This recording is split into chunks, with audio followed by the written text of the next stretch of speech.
Session here on Lagos Television. Of course, time is fast spent, but we will still make do of the time that we have. You know that when it rains in Lagos, just prepare for anything. On the conversation this morning, we're taking a look at Nigeria, unity in diversity. And the question to ask is, since independence, have we remained united as Nigerians, or are there things that are dividing us, despite the facts that we all are Nigerians, especially now that we're heading towards another elections here in Nigeria. Our guest is in the studio today, and together we'll be taking a look at this very interesting and important conversation. Join us this morning as a welcome lawyer and political observer, Kabir Akingbolu. Good morning, and thank you for being here on the program. It's a pleasure for having me on the program. Good morning, Nigeria. Right, Mr. Akingbolu, let's start this way. We know that, we always mouse Nigeria, unity in diversity, and we do know that there's so many things that we can say unite us as a nation or divide us as a nation. But if you take a look at Nigeria since independence, for you, what are those things that, despite the fact, have united us despite all the differences? Well, if you ask me, I don't want to sound pessimistic or somehow funny, but I will tell you that I have not seen anything that kept us, that have united us. Even football? Apart from geographical location. What about football? Say football. Football? Football that they will play for 30 minutes. After that 30 minutes, we start fighting. So is that unity?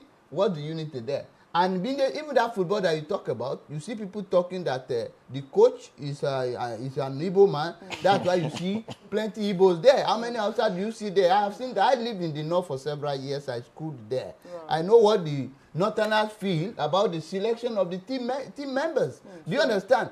And at times the Yoruba people will say, oh, this person is favoring this and all that, and so on and so forth. It has been there. So there is no unity there if it's that one we talk about. Do you understand?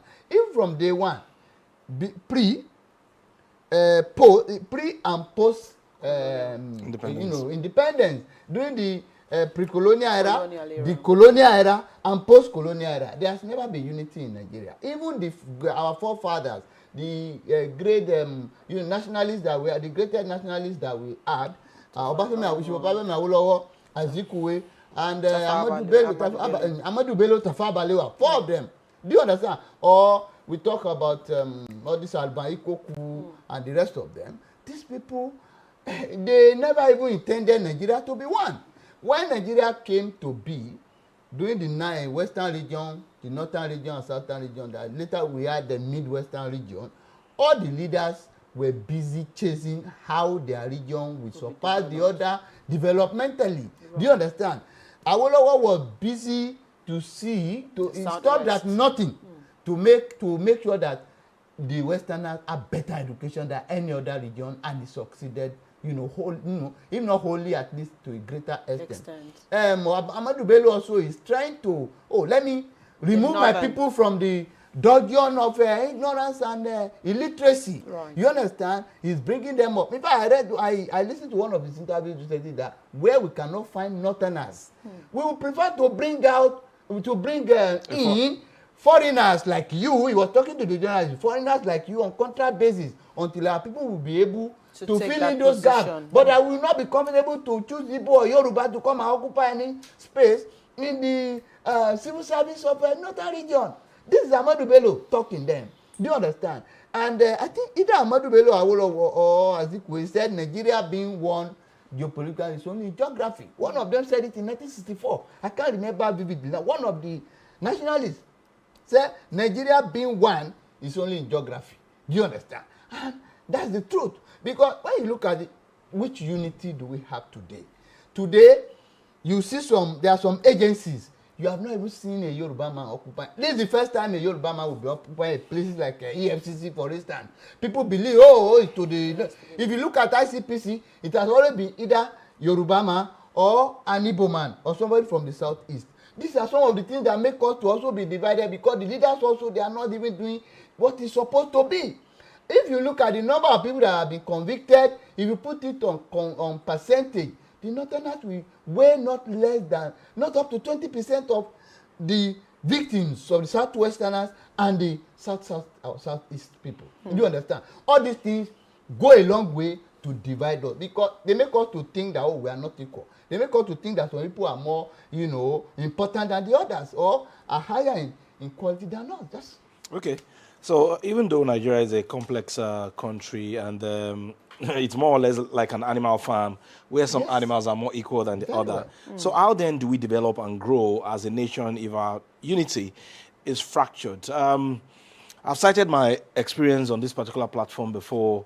Then I wanted to join the DSS as a graduate. Then I saw some people from the north coming with some funny documents, and at the end of the day, I wasn't taken. Yes. But they were taken. So how then do we intend to grow and, of course, use our diversity to strengthen our nationhood? That diversity is what will even kill you, as it will even make you to go into trouble, to get into trouble when you look for certain favors. Like for instance, we have a lot of things that you see. There is no doubt, there is no begging the fact that the Northerners have upper hand in everything more than any of the, the regions. Some people will not agree. Yet the Northerners are the ones still shouting that, oh, we should be. Have you ever known? Do you know that the Minister of FCT, Wike, is the first Southerner to occupy that? Yeah. Since the inception of Nigeria, Igbo man has never been said. It's only Northerner. Even at a point, even Central Bank of Nigeria, until Obasanjo came there, you see the way things are. Intelligence General of Police, go and count the number of Elsas that have been, and count the number of Yoruba or Igbos that have been. You will see that they still surpass or double or triple in some places. Go to the army. In fact, in NDA today, if you want to go into NDA or whatever, you want to gain admission there, I think they used to take 10 per state.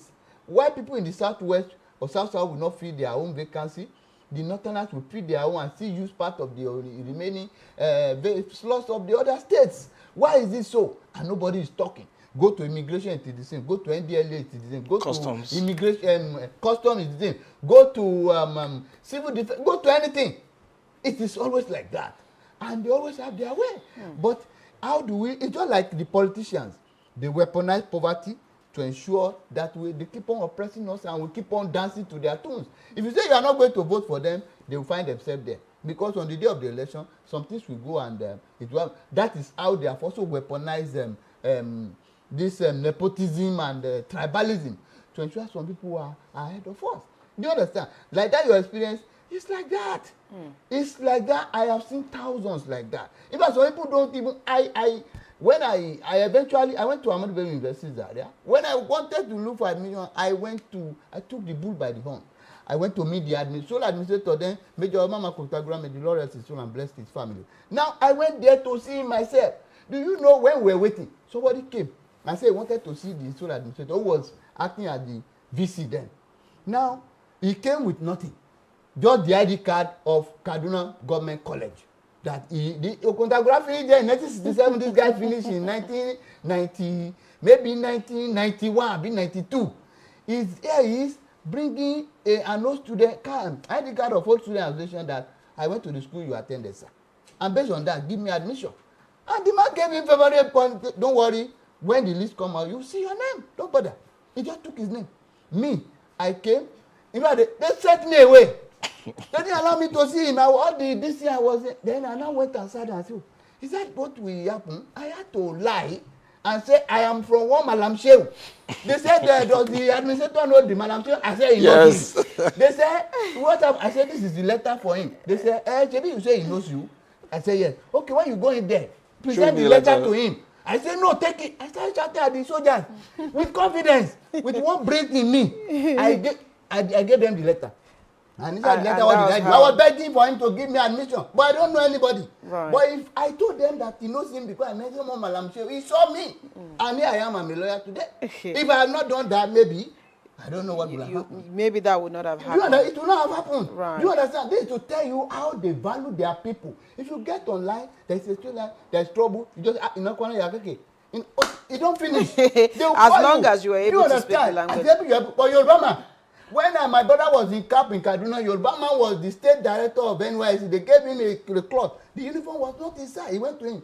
He said, is that the official language? Will you be able to seek any favor again? So look at it from the angle. So, Barrister Akingbolu, the point you raised this morning, we might as well just say, oh, like you said, perhaps unity in diversity is just only on paper. It's on paper. And even we know that the Constitution of the Federal Republic of Nigeria also recognizes that there is unity, because there are a lot of things that, a lot of laws or policies that have been created to ensure that at least all regions of the country are given fair representation, even though perhaps it is the individuals sometimes that would also want to shortchange their own people at the end of the day. So let's look at, again, how can government policies help to ensure that this unity that we have on paper is better translated. For example, we know that we have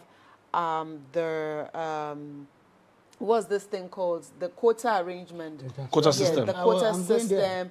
In university education, also exactly quotas, also the quota system when it comes to appointment, or when it comes to what is it called now, in the federal civil service or the state civil service. So how can government policies also help in ensuring that there is proper balance when it comes to Nigeria's unity and equal representation when it comes to ensuring that everybody gets what the geopolitical zones are allotted? Well, when you look at, in fact, I was coming, the next example I wanted to cite was the issue of the quota system in the educational system.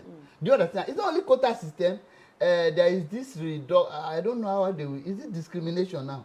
Or deliberate, favoritism. You understand? In the educational planning, and in the program. Now, for instance, I know some time ago, in University of Ife, I think it's about 30 years old. I know the cut-off mark for somebody coming from the north who wants to study accountancy is 209. But somebody from the north, if you want to study the same accountancy and you are from the southwest, you get 240. You are not. It's from 260 and above. And so tell me, are we not? We are using the same certificate. We are going to get the same employment. We go to the same market. Our wives and children, go to the same market. How do you want it to be? Now, as at the time I got admission, then I knew I got. I think I got 202 something, less than 210. It's 2 something. Then, but for somebody who is from the north, 180. We do the same course. I am begging with 200 and something. Do you understand me? So those are the things. How many of you from this side were from this? How many of you in your class were from this side? Well, we are about 5. Okay. We are just about 5. Do you understand? But the people here even want to give them the opportunity, but they are not even coming. They are comfortable there. Right. Because there are a lot of favors. You don't want to come to work 1 week, your guy will not come and be touchlighting you and say, you are not here yesterday, you are not. I lectured for a few years in Federal Polytechnic in Damaturu, Yobe State. A lot of married women in my class. In fact, they don't even, when I'm marking their skills, I look at, wow, you get, but you will not want to risk it to fail them. Do you understand? And these are people that are not writing anything. I still taught the consultancy services, which is like our part-time. Some of them are counselors. They were my students. They can't even write their name correctly. No, I'm not exaggerating now. Do you understand? But here they are still leading. They are still in big places. You will not be questioning yourself that how did this person get here? So until those policies are made to be equal, but the danger is this: if those policies are made to be flat rate standard, right? If there are 10 slots, possibilities are that Southwesterners will take the 10, and others will kick. Do you understand? That is the problem. Yeah. So how do we balance that, madam? Right. Those are the areas. So is that okay? Go ahead. Even in other things. Like this ICANN and the rest of them, at a point they have to lower this thing and get something that is a bit not of the highest standard. Look at when we have WAEC. They know that there are people who are not passing WAEC. The standard is very high. They want to establish NECO, and what they will do, they didn't even establish the headquarters in Abuja. They took it to Mina. Niger. There is no reason for that. Obafemi Awolowo ruled the Southwest for several decades. Obafemi Awolowo never cited a primary school in Ikenne. He never cited anything out of Ibadan, which is the capital base. Of the we have the Cocoa House, we have Wema Board, we have Wema Bank, we have National Bank, we have so many, everything in Ibadan. The rest are in Lagos. Okay. Barrister Akingbolu, let me ride on Abibola's question. Aside from the problem of quota system, Yes. Some people have also complained that even when you look at the creation of states, it favored some parts more than the other. Exactly. Is that also part of our problem? It's part of our problems. Because one, to rule you, they need your consent to rule you. To control you, they need your consent. When 9 states were created by Babangida at that time, the first time he created 2 in 1989, that's Katsina and Akwa Ibom State. There are only 2. One is South-South, one is the North. Now, in 1991, he created 9 states. How many are from the Southwest? How many were from the Southeast? About 6 or so came from the North. Do you understand? You know, I think we had only Osun State from the Southwest. That was all. We never had any other one, in fact, until Abacha created another 6 in October 1996, October 1st, and gave us Ekiti. So we had 2. Out of 6 plus 9, that's 15, plus 2, that's 17. Out of 17 states, we only had 2 in Southwest. How many did they have in Southeast? They had only Enugu. No, Abia. They had Abia. They have Ebonyi. Those are 2.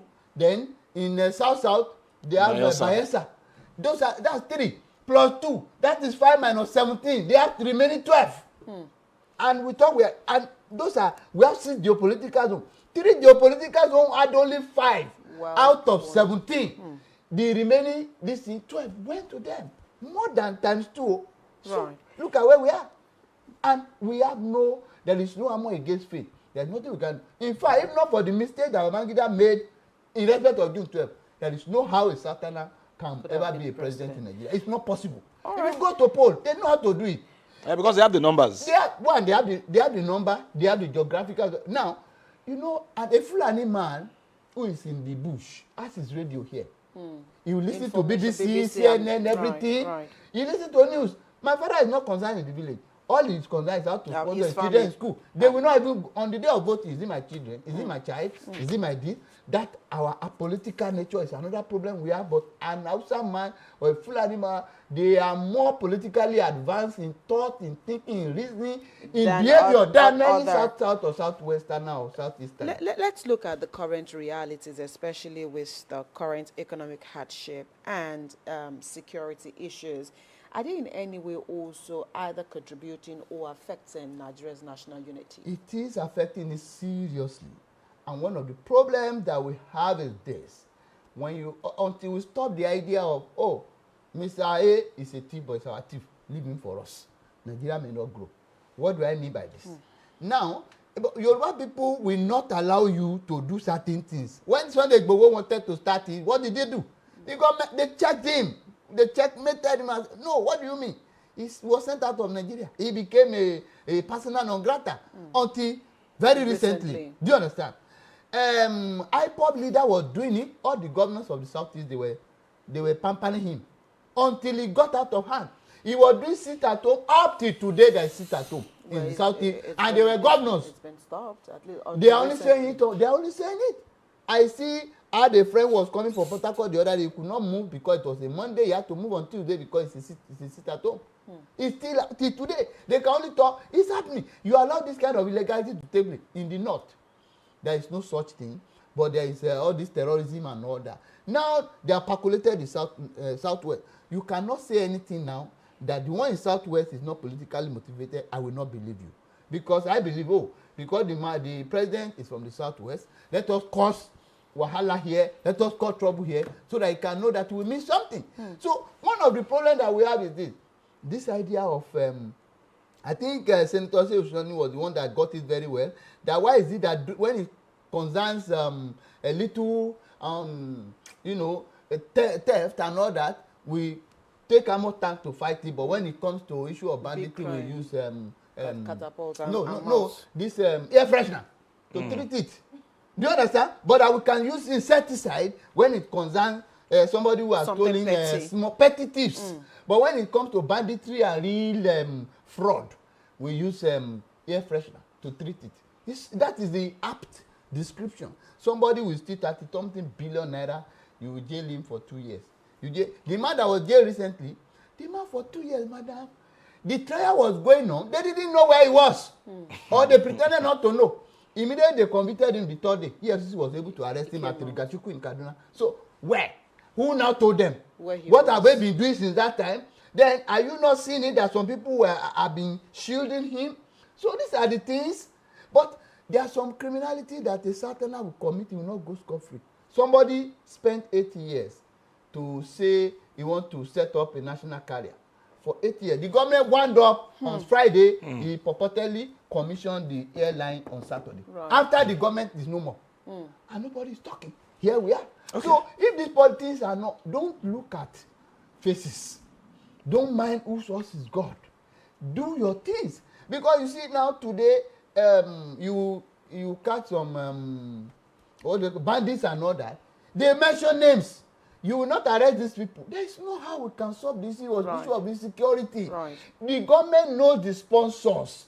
They have mentioned some people. US even mentioned some people. Colonel Neneche said we know the sponsors of Boko Haram, but we cannot mention their names. Okay. So how do you now want to solve it? Right. Okay, Barrister Akingbolu, can we also say that our constitution, the way it is crafted or structured, is also part of our problem? You see, people have made that argument, and I have strongly condemned it that it is a lie. You know, you be the change that you want in others. Be the change. In other words, be a good example. The constitution we have, as I'm a constitutional lawyer, there is nothing wrong with it. Let us even put into practice the little thing that is there. If a court has given an order, release also person, let him go. If because they arrest also person, don't shield him. Let him be in custody.